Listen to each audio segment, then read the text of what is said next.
It is amazing the rewards you can get when you master your data. And we've moved from a team that were really struggling to drive value forward and to give insights to now a point where the team are really enjoying what they're doing. They're not spending loads of time trying to crunch data, and there's no challenges around accuracy. And now we're moving into a place where we're actually talking about real insights, which is brilliant.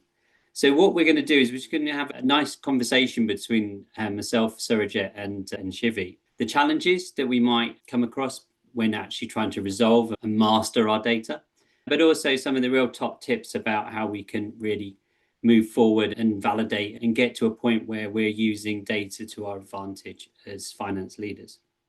Data is having a consistent source of truth is really important.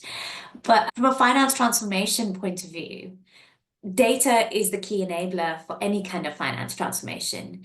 It is the raw material that we have to work with and the fuel that we need to really drive that shift. As finance leaders specifically, we need to move away from just being consumers of the data to stewarding it in the right direction. So it's addressing how we're using that data. And that comes to a bit of the point that Surojit's made around storytelling. But the storytelling would benefit from the data being better structured, better governed, and properly owned across the business. And again, as leaders, we're in this unique position where we rely on the precision and accuracy of the information, but we have the analytical kind of discipline and ability to really lead the organization towards a better structured method of leading data transformation. I think the definition of data is consistently changing. What used to be known as a very structured P&L set down into subledgers used to be a very standard definition of data. It's drastically changing.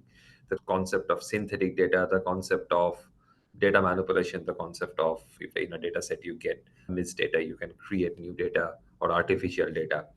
So the concept of data in itself is changing, and under that context, to have a single source of truth becomes more and more important.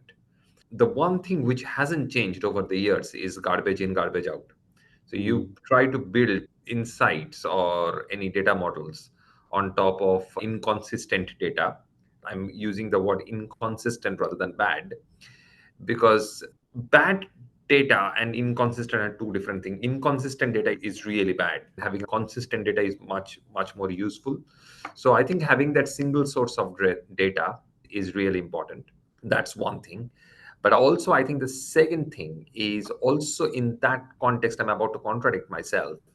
If anyone thinks that we will get to a stage where all data, all cleansed, that's never going to happen. So you have to work on an 80-20 principle, and thereby what questions you ask of the data becomes even more important.